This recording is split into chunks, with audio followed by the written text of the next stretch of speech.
안녕하세요. 반갑습니다. 이제 시험이 이제 얼마 안 남아서 동영상으로 질문 답변 드리도록 하겠습니다. 제가 좀 안 좋은 일이 있어가지고 질문을 이틀 동안 못 달았네요. 자, 첫 번째 장소은님 질문이고요. 액세스인데요. 액세스에서 테이블을 만들 때 데이터 형식은 무조건 답과 똑같이 해야 하나요? 라고 하셨고, 아니면 결과에 지장이 없으면 달라도 되나 물어보셨는데, 음, 뭐 결과에 지장이 없으면 상관이 없고요. 그게 맞는 거고. 근데 뭐 사무자동화에서는 그런 뭐 별개라는 개념이 없이 숫자 값은 숫자, 통화는 통화, 뭐 요것만 해주시면 되고 나머지는 신경 안 쓰시면 됩니다. 자, 공개 문제 DB1 보면 쿼리의 형식이 다 지정되어 있지 않던데, 네, 안 해도 돼요. 그러니까 기본적으로 여기에 보면은 뭐 구분이나 반 이런 애들은 문자열이기 때문에 별도로 안 해도 되고, 결석일수나 지각일수도 그냥 기본 정수잖아요. 그리고 테이블에서 하는 것보다도 우리가 나중에 이제 뭐 폼이나 보고서에서도 해줄 수가 있기 때문에 상관이 없죠. 테이블만 잘 만들면 실격은 면할 수 아니요. 테이블이 아니라 쿼리를 잘 만들면입니다. 폼에서 잘못 입력하면 실격인가요? 이건 폼이 아니고요. 이거는 폼용 쿼리의 조건을 의미하는 거겠죠. 네, 이거 잘못되면 실격될 수 있습니다. 테이블 전체 쿼리, 폼용 쿼리, 폼 보고서 순으로 전체 쿼리를 제일 마지막 보고서를 위한 건데 같이 만들려고 순서를 먼저 하는 건가요? 하는 김에 하는 거죠. 그 테이블 만들고 쿼리 만들고 그 다음에 이제 우리가 외부에 보여주는 폼이나 보고서를 만드는 거죠. 자, 쿼리를 작성할 때 예를 들어 출석한 일수 이렇게 적어도 되나요? 출석한 일수 인원으로 해야 오류가 안 난다 해서요. 강의를 안 보신 건가요? 여기 지금 1번부터 시작까지 6번까지 다 보니까 강의를 잘 안 보신 것 같은데요. 상관없어요. 그러니까 원칙은 얘고 만약에 일반적인 형태에서는 얘가 자동으로 이렇게 변하게 되겠죠. 전체 쿼리 만들기 강의에서 새 필드 이름과 같이 이름을 가진 식을 식에서 사용할 수 없다는 부분을 설명해 주실 때 성별을 필드로 추가하고 싶으면 원래 필드 말고 새로운 별칭을 써서 넣으라 하셨는데 성별 쿼리를 필드에 추가하면 안 되나요? 이게 뭔 말이야? 아, 이렇게 하면 안 되죠. 이게 뭔 얘기인지 모르는구나, 지금. 자, 여기에 보시면 얘는 결과 받는 결과 필드 이름이고요. 얘는 계산에 사용되는 거예요. 그러면은 얘를 갖다가 다시 여기다 덮어 쓴다는 얘기가 되죠. 그런 건 있을 수 없잖아요. 그러니까 이쪽에 있는 새로 만들어지는 필드 이름은 네, 성별 A든 개똥이든 소똥이든 이렇게 바꿔주셔야 됩니다. 그러니까 나중에 대신에 이제 뭐 이거는 강의에서 이미 보신 것 같으니까 이해가 되시겠지만 얘 이름을 성별 A로 바꾸고 얘를 성별로 하는 게 맞아요. 왜냐하면 요 필드 이름이 나중에 보고서나 폼에서 사용되는데 얘 이름을 성별 A로 바꿔놓게 되면 나중에 다시 또 수정해 줘야 되니까 그냥 이쪽에 있는 테이블 이름을 약간 변경하는 것이 더 간단하다고 말씀을 드린 것 같습니다. 이너 조인이 다른 게 아니라 추가할 때 안 쓰고 하나씩 추가하는 게 아니요.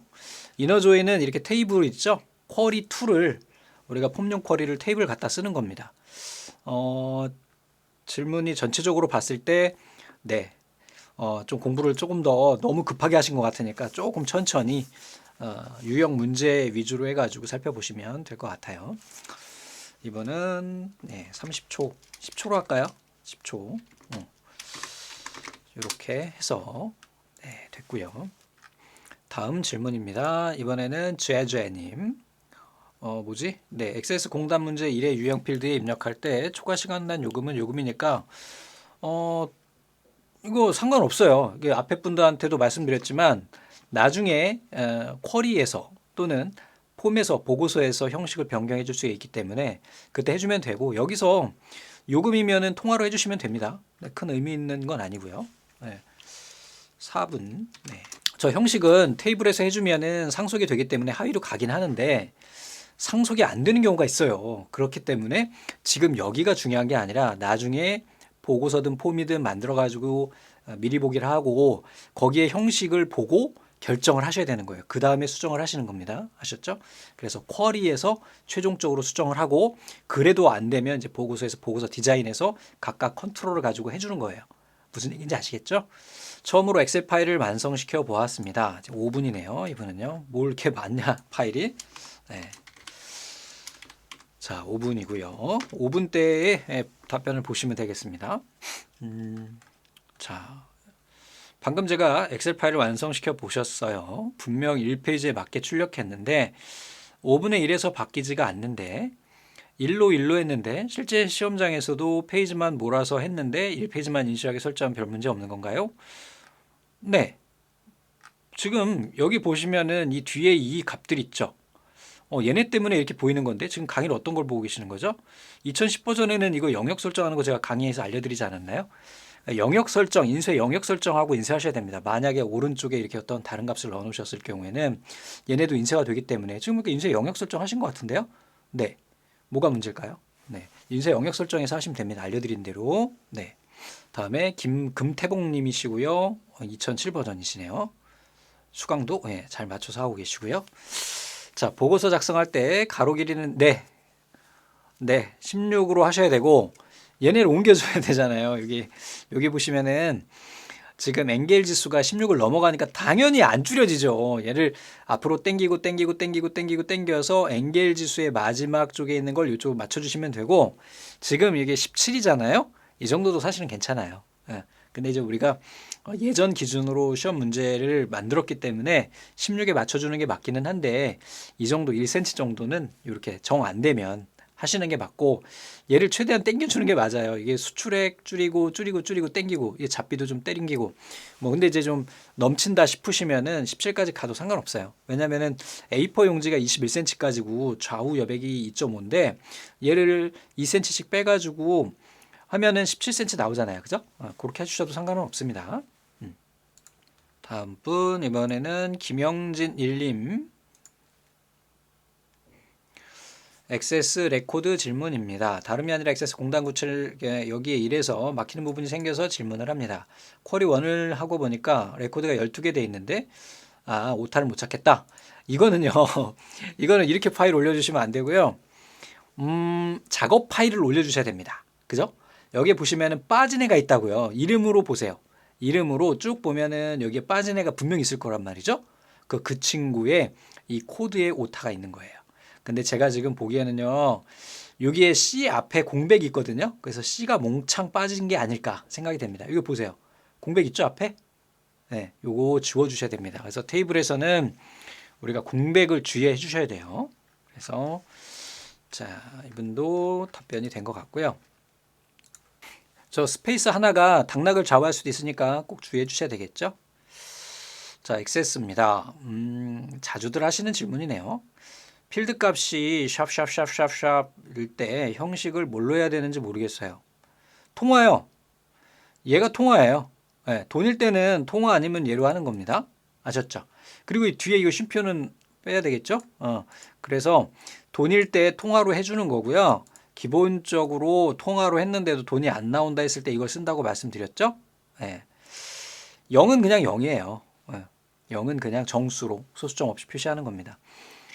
6 강의에서 말씀하신 저장 방식이 무엇인가요? 이거를 제가 볼 수는 없고요. 어떤 건지 제가 모르겠는데요. 저장 방식은. 네. 액세스 이거 저장 방식이 뭐지? 다른 이름으로 저장하는 건가요?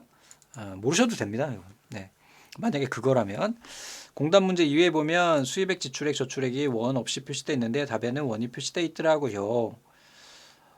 당연히 원이면은 표시를 해주는 게 맞습니다. 네, 기타 조건에 보면 돈은 통화로 하시오라고 하기 때문에 돈이면 무조건 줍니다.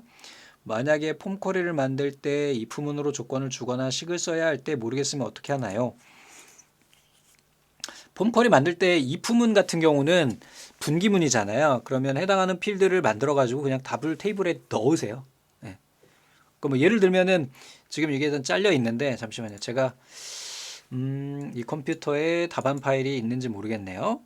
답안 파일이 있으면 그걸로 보여드리고 없으면 다운로드 받아서 한번 보여드릴게요. 예, 없네요. 그래서 다운로드 받아서 한번 보여드리겠습니다. 자, 예를 들어 가지고 DB7이다. 근데 여기 IIF나 어떤 식이 있는데 내가 그걸 모른다. 여기 보니까 비고열이 불량률이 얼마일 때 품질 불량으로 한대요. 그럼 이럴 경우에 내가 얘를 모른다. 이럴 경우에는 어떻게 하시면 되냐? 테이블에 가셔가지고요. 여기에다가 이름을 넣으세요. 근데 비고라고 지금 여기서 똑같이 하면 안 되죠. 이미 있기 때문에. 그래서 이렇게 하시고 그 다음에 여기에다가 직접 넣으세요. 이렇게. 네? 계산해가지고 대신에 대충 이렇게 넣는 게 아니고 예, 우리 앞에서 본 거를 다 체크해가지고 근데 IIF 함수가 어렵진 않잖아요. 뭐 액세스가 어떻게 보면 더 쉬울 수가 있어서 그렇게 하시고 이렇게 들어가 보시면은 이렇게 똑같이 나오게 되겠죠. 그래서 이 판단 기준대로 여기다 직접 입력하셔서 작업해 주시면 되겠죠. 쿼리에서도 이렇게 입력이 가능하기 때문에 그건 여러분들이 잘 계산을 해가지고 넣어주시면 되겠습니다.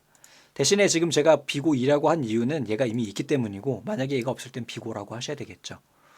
됐죠? 자, 보자. 그리고 다음번 질문을 보겠습니다. 쿼리 문구에 이게 답이고 저는 1012를 붙였는데 저는 이게 무슨 내용인지 질문을 이해할 수 없습니다. XS 정리 강의 책 문제보다 시험 문제가 쉽다 하셨는데 강의 안에 있잖아요. 여기 있는데 보지 마세요. 여기 있잖아요. 여기 있는데 보지 마시기 바랍니다. 그리고 또 이걸 또 올려줬더니 이 PDF는 어디에 있나요? 그리고 뭐 물어보시는 분들이 계세요. 그래서 이게 이제 문제 파일이 되고요. 이걸 뭐 굳이 볼 필요는 없습니다. 공단 공개 문제 기준으로 봐주시면 돼요. 자, 다음에 보자. XS5의 보고서에서 보면 판정 그룹이 정상 이렇게 되어 있는데 거꾸로 나온다 그랬어요. 이거는 보고서 그룹 정렬 해주셔야 되겠죠? 네. 그래서 우리 여기에 보시면은 공지사항에 자주 하는 질문 있어요. 그래서 요거 들어가 보시면은 보고서 그룹 정렬하는 방법이 나오니까 참고해 보시면 되고요. 뭐 간단히 말씀드려 본다고 하면은 이 그룹 정렬하는 걸 아직 모르시면 안 되거든요. 이렇게 해주시고 꼭지 눌러서 우클릭하고 정렬 그룹 하셔가지고 여기에서 이 정렬 기준을 내림차순으로 변경해 주시면 됩니다. 네, 요렇게 해주시면은 해당하는 결과가 나오는 것까지 보여드려야 되겠죠. 이렇게 해보시면은 이게 내림차순으로 이렇게 정렬이 되니까 그렇게 해주시면 되겠고요. 평균은 디자인 보기에서 카운트 명을 써놓는 건 맞는지 했는데 디자인 보기에서 해주셔야죠. 개수를 할 때는. 그러니까 이거 파일 올려주신 거 있으니까 한번 볼까요? 어떻게 하셨는지. 자, 결과부터 볼게요. 여기 보면은 개수가 나오는데 이 개수를 계산하는 거는 카운트 함수고요. 카운트 에스터리스크 해가지고 이렇게 잘 하셨네요. 이렇게 해주시면 됩니다. 얘는 쿼리에서 식을 계산할 수 있는 게 아니잖아요. 이 그룹 함수라고 하는 바로 이 그룹 바닥글에 들어가는 계산 결과는 쿼리에서 처리할 수가 없습니다. 그러니까 그렇게 봐주시면 되겠죠. 그래서 13분에 약 13분 정도의 영상을 답변을 봐주시면 될 것 같습니다. 자, 그래서 뭐 올해는 코로나다 뭐다 해가지고 수험생분들이 많이 없는 것 같아요. 예전 같으면 페이지가 막 넘어가게 될 텐데 간단하게 이렇게 살펴봤습니다. 또 궁금한 사항 있으시면 질문 남겨주시면 제가 사무실에 있으면 영상으로 사무실에 없으면 텍스트로 답변을 시험 때까지는 달아드리도록 하겠습니다. 자, 고생하셨습니다. 끝까지 화이팅!